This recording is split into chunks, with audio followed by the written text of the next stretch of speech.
matano ambayo Mungu ana wivu nayo. Swala la kwanza ni swala la ibada au swala la maabudu. Mambo haya ni muhimu sana, kwa sababu ukisha yajua utajua namna ya kwenda na Mungu vizuri. Eneo la kwanza la wivu wa Mungu ni eneo la ibada au eneo la maabudu. Kuna mistari mingi sana kwenye maandiko, nikueleze mistari michache. Kutoka 25 anasema usivisujudie wala kuvitumikia, kwa kuwa mimi Bwana Mungu wako, anasema mimi ni Bwana Mungu mwenye wivu, usivisujudie wala kuvitumikia, na batiliza wana maovu ya baba zao hata kizazi cha 3 na cha 4 cha wanichukiao. Unaona, anasema usivisujudie wala kuvitumikia, kwa kuwa mimi Bwana Mungu wako ni Mungu mwenye wivu. Kusujudu na kuabudu kitu kimoja. Kutoka 25 tumeshasoma hapo. Asema usiabudu Mungu mwingine isipokuwa mimi. Kwa eneo la kwanza la wivu wa Mungu ni eneo la ibada. Mungu ana wivu linapokuja swala la ibada. Anatamani saa ya ibada watu waabudu. Anatamani kwenye maisha watu wasiabudu miungu mingine. Unaweza ukawa umeokoka lakini unaabudu miungu mingine. Kwa eneo la ibada haupashi kuwa na mchezo nalo. Na Wayahudi walifundishwa vizuri kwa habari ya ibada. Wasingeliabudu miungu mingine, kwa sababu wakiabudu miungu mingine hasira ya Mungu inainuka juu yao. Wanapigwa na adui zao, wanaenda utumwani, wanapigwa na magonjwa. Kwa nini? Wanachua Mungu ana wivu na swala la ibada. Ndio maana kina Mesha, kina Abednego na Shadraka hawakuwa tayari kuabudu miungu Babeli. Hao watu hawakuwa tayari kuabudu miungu ya Babeli. Kwa nini? Wanachua Mungu wao ni Mungu wenye wivu kwa swala la ibada. Wapendwa, unataka kutembea na Mungu, swala la ibada lipe kipaumbele. Swala la kuabudu lipe kipaumbele. Na kwenye Agano Jipya swala la ibada ina hatua mbili, au ibada ina viwango viwili au ina aina mbili. Aina ya kwanza ya ibada ni ibada binafsi. Ibada binafsi, maisha yako ni ibada. Kabla haujaingia kanisani, maisha yako wewe na mtu wako ndani, maisha yako yanatuambia ibada. Yohana 4:23 hasema waabudu halisi watamwabudu Mungu katika roho kweli. Kwa swala ibada, kiwango cha kwanza ibada ni ibada katika ubinafsi. Maisha yako lazima yawe ni ibada. Waabudu halisi wataabudu katika roho na kweli. Yesu anaambia Msamaria hivi. Mama anamwambia alisema sehemu ya kuabudu ni Yerusalemu. Wengine wanasema ni juu ya mlima huu. Ule mlima ni mlima Gerizimu. Sasa wapi pa kuabudu? Yesu anaambia hivi, hamtaabudu milimani. Waabudu halisi wataabudu kwanza mioni mwao. Kwa swala ibada binafsi, ndani ya moyo wako lazima uandae moyo. Swala ibada inaanzia ndani ya moyo. Kuandaa moyo wako. Kwa sababu swala kuandaa moyo sio swala la praise team. Swala kuandaa moyo sio swala la mtumishi anasema pa. Swala kuandaa moyo ni swala lako mwenyewe. Biblia inasema maandalio ya moyo ni ya mwanadamu, bali jawabu la ulimi kutoka kwa nani? Kwa Mungu. Kwa anayelazimia kuandaa moyo ni wewe. Prepare your heart. Maisha yako yawe ibada. Eneo la pili la ibada ni eneo la mikusanyiko. Hukusanyika. Moja ya sehemu ya ibada ni kama tumekusanyika hivi. Mungu anaitambua ni ibada. Lazima uipe heshima mikusanyiko. Siku hizi wanakuambia ulimwengu wa online. Kwa mtu hawezi kwenda kanisani anakuambia I was following, nilikuwa nampatia mtumishi yuko wapi kwa TV. Siku kiugua washirika wenzako kwa TV atakuja kuangalia. Matendo ya Mitume sura 3 mstari wa kwanza. Matendo ya Mitume 3:1. Swala la kusanyika ni swala la kimungu. Matendo ya Mitume 3:1. Basi Petro na Yohana walikuwa kikwea kwenda hekaluni, yani kanisani. Saa ya kusali ilikuwa ni saa ya ibada, saa 9. Kwa watu walijua muda wa ibada, walikimbia ibadani kwenda kusali. Saa ya ibada saa 9. Lakini saa 9, very strategic kabisa. Saa 9 ni lango. Ebrania 10:25. Umeokoka, Mungu ana wivu na ibada. Saa ya ibada umelala. Hauwahi kanisani. Kazini unawahi, kanisani unachelewa. Ebrania 10:25.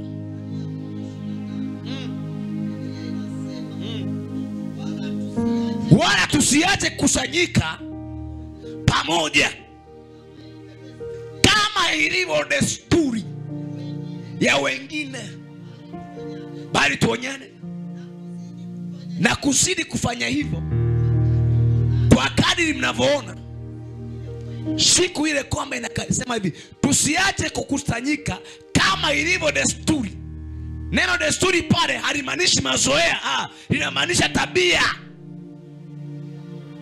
Tusiache kusanyika kama ilivyo tabia. Mazoea manake tabia. Ilivyo desturi anamaanisha tabia. Kwa tabia ya watu waliookoka ni kutanika.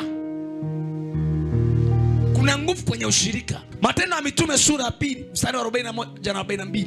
Eneo la pili la ibada ni eneo la mikusanyiko. Na ili Mungu ana wivu nalo. Waliopokea neno la Petro wakabatizwa, wakaongezeka watu wangapi? Watu 3,000 wakaokoka kwenye injili ya Pastor Petro, wakidumu katika fundisho la mitume na katika ushirika na katika kumega mkate na katika kusali. Hawa watu walikutana pamoja, walikuwa wanafanya ibada nyumba kwa nyumba, wanaabudu pamoja. Mstari wa 46. Na siku zote kwa moyo mmoja walidumu ndani ya hekalu kanisa, wakimega mkate hadi meza ya Bwana. Nyumba, yani kwenda kwenye nyumba ya mtu anafanya ibada, nyumba mtu anafanya ibada, na kushiriki msosi wa pamoja, wakawa na furaha na moyo mweupe. Haya ndiyo maisha ya kanisa la kwanza. Ukiona saa ya ibada unakuwa na kisingizio uende kanisani, jua hapo Mungu na mkwanza. Jua ni mpango wa shetani kutenga na ibada, kwa sababu ibada ni pamoja na kukutanika. Naambia yani pastor ningekuja tu, lakini nzengo. Anakuambia ilikuwa ni siku ya nzengo pastor. Kwa basi tu, lakini kijana nitakuja nilikuwa kwenye nzengo. Yesu ni mwenye wivu kwa habari ya ibada, kwa habari ya kuabudu. Adui anataka abudiwe. Ndio maana Yesu, shetani alimtokea Yesu anamwambia hivi, ukikubali kuanguka na kunisujudia nitakupa mali na fahari za dunia hii. Shetani anataka abudiwe. Eneo la pili la wivu wa Mungu ni eneo la utumishi. Anasema vitu hivyo usiviabudu wala kuvitumikia. Unachokiabudu ndicho unachokitumikia, au unachokitumikia ndicho unachokiabudu. Mathayo 6:20. Hakuna mtu aweze kutumikia nini? Mabwana wawili, kwa maana atachukia huyu na kumpenda huyu, ama atashikamana na huyu na kumdharau huyu. Hauwezi kutumikia Mungu na mali. Bwana asifiwe. Hiyo mali anayoisema it is mammon. Mathayo 4:10. Ndipo Yesu alimwambia, nenda zako shetani, kwa maana imeandikwa, msujudie Bwana Mungu wako, umwabudu yeye peke yake. Swala la utumishi kwenye ile Kutoka 25 anasema usiviabudu wala kuvitumikia. Kuvitumia kwa yeye ni Mungu mwenye wivu. So kwenye maisha unachokiabudu ndicho ambacho unakitumikia. Yesu anawaambia Mathayo 6:24 anasema hivi, hauwezi ukamtumikia Mungu na ukatumikia nini? Mali. Kumbe unaweza kuwa ni mtumwa wa mali. Kila ambacho kinachukua nafasi ya Mungu kwenye maisha yako ndicho unakitumikia. Anasema wewe ukamtumikia Mungu na ukatumikia mali. Sasa maanisha usitafute mali. Kuna kutafuta mali na kuna kuwa mtumishi wa mali au mtumwa wa mali. Hauna uwezo wa kujikontrol unapokuja swala la hela. Haujui muda wa kazi, haujui muda wa Mungu, haujui muda wa kutafuta maisha na muda wa ibada. Anasema hauwezi ukamtumikia Mungu na mali. Utamchukia huyu na utampenda huyu, utaambatana na huyu na kumwacha huyu. Unayemtumikia utaambatana naye. Kama unamtumikia Mungu utaambatana na Mungu, utatembea naye. Kwa kwenye maisha lazima uchague. Kama ni swala la kazi, fanya kazi. Swala la ibada, ibada. Don't confuse the two. Hauwezi ukatumikia mabwana wawili. Unayemtumikia ndiye ambaye unaambatana naye. Unayemtumikia ndiye ambaye unaambatana naye. Kitabu cha Yohana 12:26. Unamtumikia nani? Bwana anatamani watu wamtumikie yeye. Kwa nguvu zao wamtumikie, kwa akili zao wamtumikie, kwa fedha zao wamtumikie, kwa kile walichonacho wamtumikie Mungu. Watu wengine swala la utumishi afikiri utumishi ni kuhubiri hapa. No.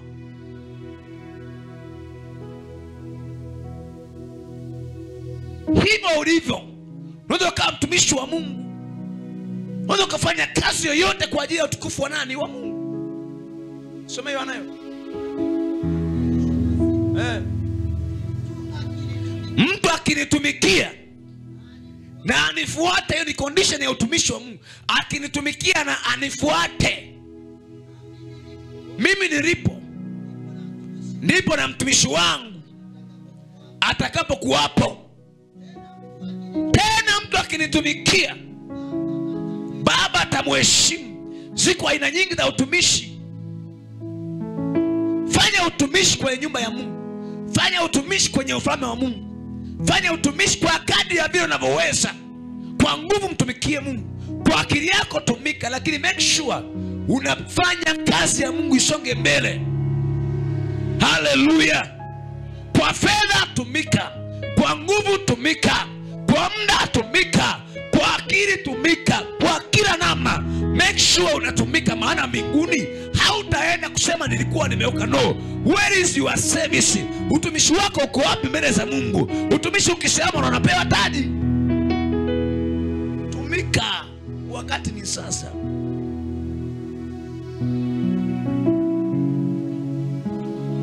Tumika kwa mpaka nguvu zako ziishe leo. Dunia hii inapita tu. Utumishi wa Mungu leo upo. Ajua Yesu anarudi lini nani? Haya ndo Yesu amerudi leo, afu tunaenda wote kutoa hesabu. Hapa Yesu akisharudi hapo, hakuna cha nilikuwa mwinjilisti, nilikuwa mchungaji, nilikuwa bishop au archbishop. No. Utumishi wako uko wapi mbele zangu? Kila mmoja, kila mtu atoa akaunti ya utumishi wake. Kwa usiingize. Hauna fedha, una nguvu, tumika kwa nguvu. Sawa, fedha haipo, lakini nguvu unayo, tumika kwa nguvu zako. Muda unao, tumia muda kwa ajili ya kazi ya Mungu. Tumia kalama, tumia vipawa, tumia ujuzi, tumika. Mungu anasema mtu yeye asipotumika atainua mawe, yatatumika kwa niaba yake. Anasema wasipoimba hawa, nitainua mawe yataimba kwa ajili yangu. Wewe kama unaimba unasema mimi siimbi, lakini Bwana atainua mawe yataimba. Unasema mimi si mhubiri, Bwana atainua mawe yatahubiri injili na watu watasikia, wataokoka. Wala mashaka taya mando. Haleluya. Tumika kwa vipawa, tumika kwa kalama, tumika. Kuna thawabu mbele za Mungu. Save God. Ole wangu kama nisipohubiri injili. Ole wangu, ole wangu. Haya, faida ya utumishi nini? Mungu anakuheshimu. Anasema na mtu akinitumikia, Baba atamheshimu. Kwa kila utumishi una faida. Kwa nafasi ambayo Mungu amekupa, mtumikie Mungu. Kama ni maombi, omba. Kama ni kutia tu moyo, watie moyo. Kama ni kufuatia rudi nyuma, wewe tumika. Hata usipoonekana tumika. Sio lazima tuone utumishi wako hapa. Mbingu zione ya kwamba unatumika. Kama ni kufuatilia ambao haji badali, tumika, fuatilia, watie moyo. Kama ni kufuatilia rudi nyuma, watie moyo waliorudi nyuma. Fuatilia hao watu, tia moyo hao watu. Kama ni kutegemeza wenye mahitaji, wewe toa sadaka zako, wape watu vitu, tumika. Kwa sadaka, kwa mali, wape watu sadaka, tumika. Haleluya. Namba 3. Mungu anaona wivu kwa ajili ya nini? Kwa ajili ya utukufu wake. For his glory. Isaya 42 na Mungu anaona wivu kwa ajili ya utukufu wake. Anasema mimi ni Bwana, ndilo jina langu na utukufu wangu. Anasema sitampa mtu mwingine, wala sitawapa sanamu. sifa zangu. Utukufu wa Mungu mpendwa, Mungu anaonea wivu. Kwenye haya maisha jifunze kumrudishia Mungu utukufu. Ukitaka ufike mbali usigombane na Mungu, usibebe utukufu, usibebe heshima. Watu napenda heshima sana, kuonekana, heshima nini. Keep low profile kwenye haya maisha. Jifunze keep low profile. Someri wa 17. Jifunze keep low profile. Usibebe aina utukufu wote ule. Umefanya jambo lolote la maana, mwambie ni Mungu tu. Luka 17:10 anasema vivyo hivyo nanyi mtakapokwisha kufanya hivyo, hilo hakisho semeni, sisi tu watumwa wasio na faida, tumefanya tu yaliyotupasa kufanya. Unaona sana nasema.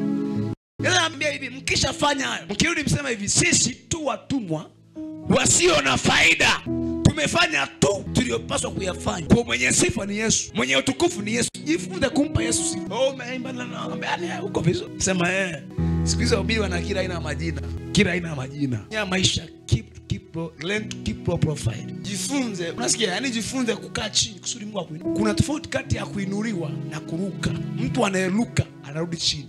Mtu anainuliwa anapata mchakato anakaa. Watu wengi wanapenda kuruka. Kila anayeruka lazima arudi chini.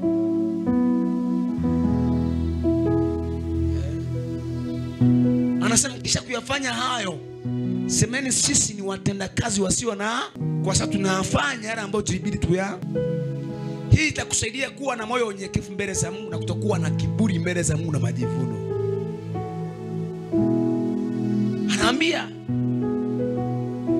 hiyo itakusaidia kumrudishia Mungu utukufu. Watu wengi wanapenda kubeba utukufu. Mrudishie Mungu utukufu. Na njia moja ya kurudisha Mungu tukufu ni njia ya kumshukuru, shukrani. Jifunze kuwa na moyo wa shukrani mbele za Mungu. Ni namna kumrudishia Mungu tukufu. Baada ya kufanya hayo semeni, sisi ni watumwa. Sisi ni maaskofu, sisi ni watumwa. Sisi ni wahubiri, sisi ni watumwa. Sisi ni waimbaji, sisi ni watumwa wasio na faida. Tumeyatenda tu yale ambayo tulipaswa kuyafanya. Sifa, heshima ni za Mungu. Hapo utatembea na Mungu mbali mrefu sana. Kama si mimi, ukisema mtu anakuambia kama si mimi, yani unajua hapo tayari amefeli. Kwambia mahali pale kama si mimi. Mmoja aliniambia hivi, "Unajua bwana, kanisa fulani hivi. Unajua bwana, mke wangu bwana ni mtu muhimu sana pale kanisani bwana." Nakwambia unaona hata ile madhabahu ile nzuri kio kile, yani kama sio mke wangu pale, hamna kitu. Mzee bwana kitu kabisa. Bwana asifiwe. Yaani kama sio mke wangu, ile madhabahu yake unaiona hii kama sio mke wangu, hamna. Anambia hamna. Bwana asifiwe. Anadhani hamna. Hata ndio maana hata siku ya harusi uliona kidogo mchungaji anachangamka. Bwana asifiwe. Haleluya. Haleluya. Kwenye haya mambo fanya vitu vingine kimya kimya. Bwana abebe utukufu. Amani, amina. Kuna mtumishi mwingine alipataga hela nyingi akanua vyombo vya muziki milioni 54. Alafu yakawa mahubiri kila anakoenda. 44 million. Akanua vyombo vya kanisa kila anakoenda. Unajua bwana pale kazi mimi muziki wote ni mimi. Toa milioni 54. Akasema hapa kumechangamka hapa, akasema kumeenda kuchangamka hapa. Bwana asifiwe. Haleluya. Mara nyingine fanya vitu kimya kimya, afu Mungu anayeona siri atajibu, atafanya Mungu mwenyewe, atakuriwadi mwenyewe. Lakini ukishafanya tunataka sifa za watu, tayari wewe umekwisha kujilipa mwenyewe. Hauna thawabu mbele za Mungu aliye hai. Fanya mambo, kaa kimya. Mwingine akifanya jambo afu mchungaji hajasema na fulani na yeye amefanya kitu akamtambulisha. Sema kwa mchungaji ameionaje? Hawiki amekionaje? Jifunze kufanya kwa Mungu na siku. Kuna wakati mwingine hata wachungaji hawata appreciate kitu umefanya. Utajitahidi na utafanya. na mchungaji anasioni, na baada hapo roho inauma na thawabu inapotea. Bwana asifiwe. Jifunze kufanya kwa Mungu na kumrudishia Mungu tukufu. Bwana asifiwe. Naambia mama baba kisha niambia ni pale mke wangu. Bwana asifiwe. Bwana asifiwe. Naambia pale kama tunasema pale, hamna mtu anategemeza mchungaji kama sipo. Ukisikia kama sio, hiyo ni kauli ya Mungu, sio kauli ya wanadamu. Mungu anasema kama sio mimi, ujue tayari kuna virus zimeingia, atarudia madarasa mpaka changanyikiwe. Jifunze kufanya mambo kimya kimya, na jifunze kuwa mtulivu mbele za Mungu. Biblia inasema ukija mbele za Mungu usiwe na maneno mengi, kwa maneno machache tu. Fanya vitu hata kama watu hawaoni, fanya kwa Mungu. Mungu anayeona siri ndiye ambaye atakulipa. Kama unatoa mara nyingine, jifunze kutoa sirini. Mungu anayeona siri ambaye atalipa. Bwana asifiwe. Bwana asifiwe. Wewe kifanya tunataka hiyo ni matangazo, na utangaza, sawa tangaza. Tutakupigia makofi, tutakusifu, lakini kuna credit unazikosa mbele za Mungu. Sikwambii kutoa kitu kionekana kanisani kama ni dhambi, kama nimetoa kitu fulani ni dhambi. No, sikwambii hivyo. Nasema hivi, kuna watu wao kwa ndani kwa siri wanapenda kubeba utukufu. Hawapendi kurudisha utukufu kwa Mungu. Mungu ana wivu kwa ajili ya utukufu wa jina lake. Ana utukufu, ana wivu na utukufu wake. Heshima yake Mungu anahitaji. Ndio maana anasema iko wapi heshima yangu? Kwenye malaika anasema iko wapi heshima yangu? Kwa maana anasema ukija mtendaji wa Kristo utampa zawadi gani? Utampa zawadi nzuri. Mimi mbona nipa zawadi vilema na nini? Anasema iko wapi heshima yangu? Uko wapi utukufu wangu? Mungu anahitaji utukufu wake. So kufanya huduma wagonjwa kapona, go to God, mpe utukufu. Moyo wa shukrani ni moja ya alama ya kumpa Mungu utukufu. Na kufundisha hivi sudi ukomae kiroho. Moyo wa shukrani ni moja ya namna ya kumpa Mungu utukufu. Why? Luka 10:18. Luka 17:18. Mtu mwenye moyo wa kushukuru ndiye anayemrudishia Mungu utukufu wake. Luka 17:18. Je, hawakuonekana waliorudi kumpa Mungu utukufu ila mgeni huyu Msamaria mmoja tu? Wale walioponya wote 9 hawakurudi, ila aliyerudisha utukufu kwa Mungu ni mmoja, Msamaria. Ndiye aliyerudi kushukuru. Kwa kushukuru ni kuambia Bwana, mimi sibebi utukufu wako, sihusiki na haya. Wewe ndiye ambaye umetenda mwenyewe, sisi tu ni watendakazi wasio na faida. I want to assure you, kila unachokifanya mpe Mungu utukufu. Utaona Mungu anakupigania zaidi. Na sio tu kwa maneno, ndani ya moyo wako. Kuanzia ndani ya moyo uwe na uwezo kwa kina kama Mungu hapa ni wewe. Kama si Mungu aliyekuwa na sisi, Israeli nasema sasa, it is not us, it is God. Namba 3. Nimaliza hapo. Namba 3. Namba 4. Eneo la 4 la wivu wa Mungu ni wivu juu ya jina lake. Jina lake, Mungu ana wivu juu ya jina lake. Ezekiel 36:23. Mungu ana wivu juu ya jina lake. Ezekiel 36:23. Ndio. Nami nitalitakasa. Kutakasa maana yake ni kutenga. Jina langu kuu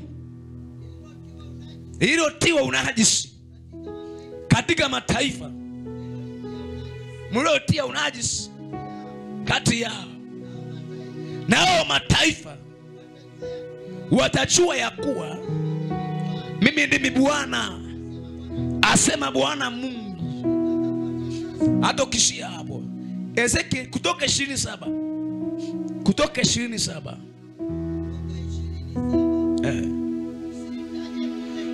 Usilitaje bure jina la Bwana Mungu. Ilikuwa ni moja ya amri. Usitaje bure jina la Bwana Mungu wako. maana Bwana atamhesabia nini?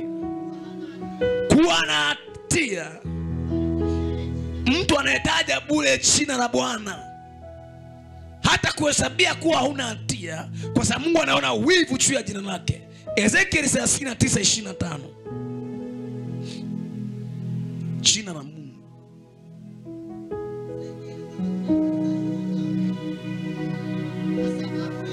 Kwa sababu hiyo Bwana Mungu anasema hivi, sasa nitarejeza watu wa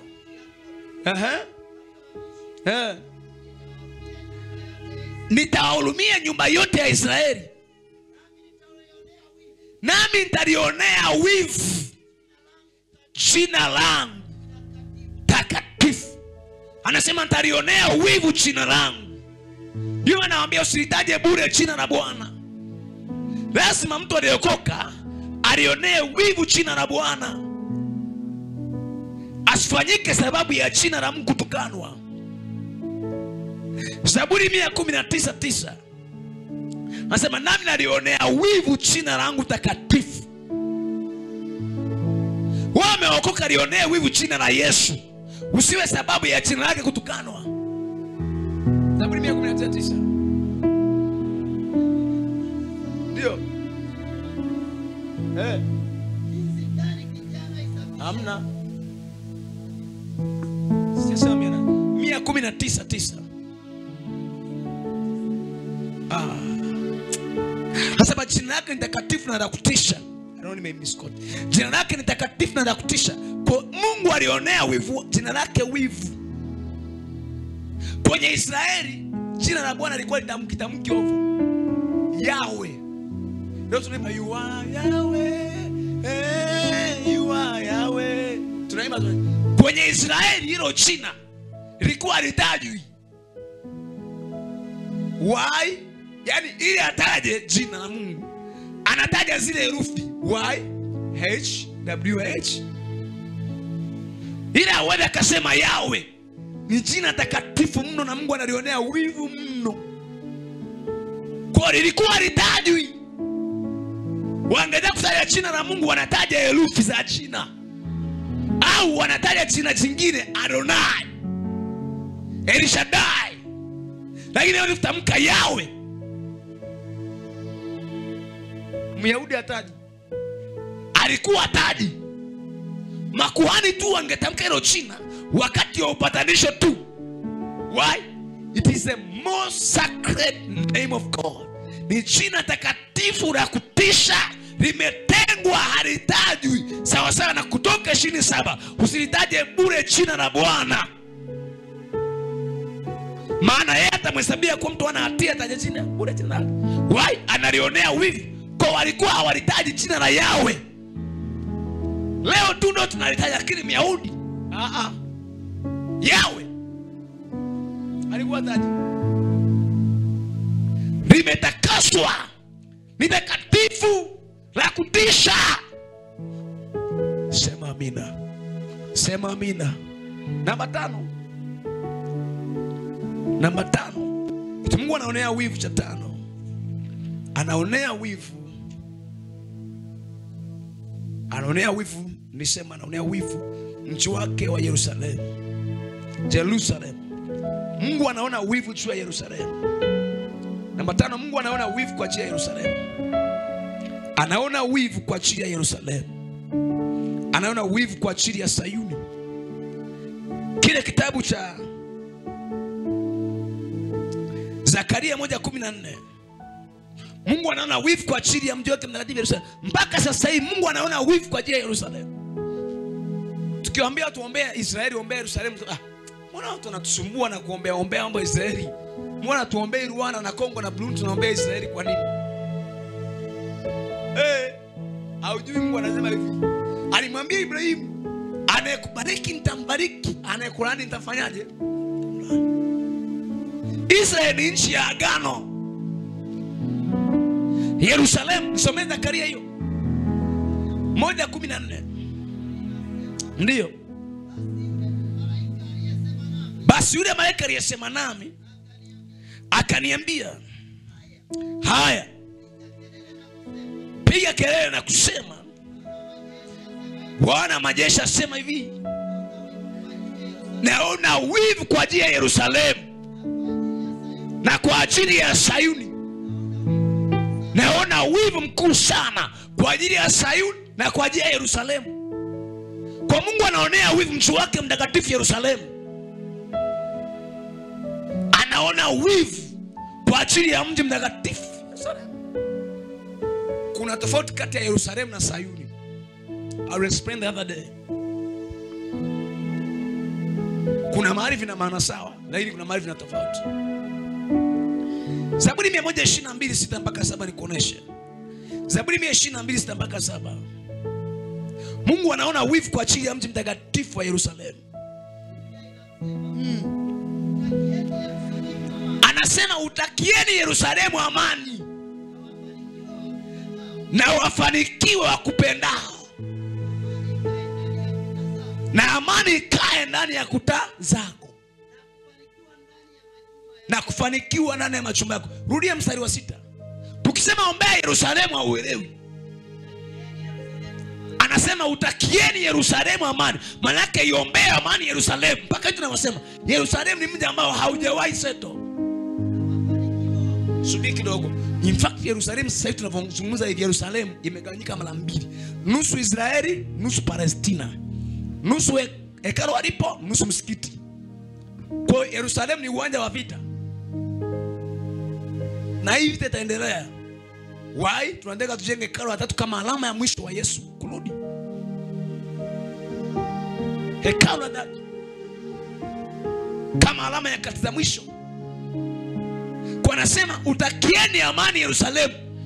Omba amani juu ya mji wa Yerusalemu. Hapa anasema baada ya kuombea amani Yerusalemu, kinafuatia nini? Na wafanikiwe. Wafanyaje?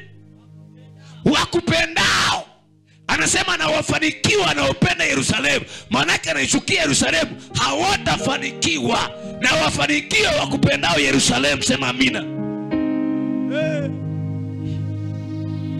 Isaya 62:6. Nimeweka walinzi wa kutataka Yerusalemu, hawatanyamaza usiku na mchana.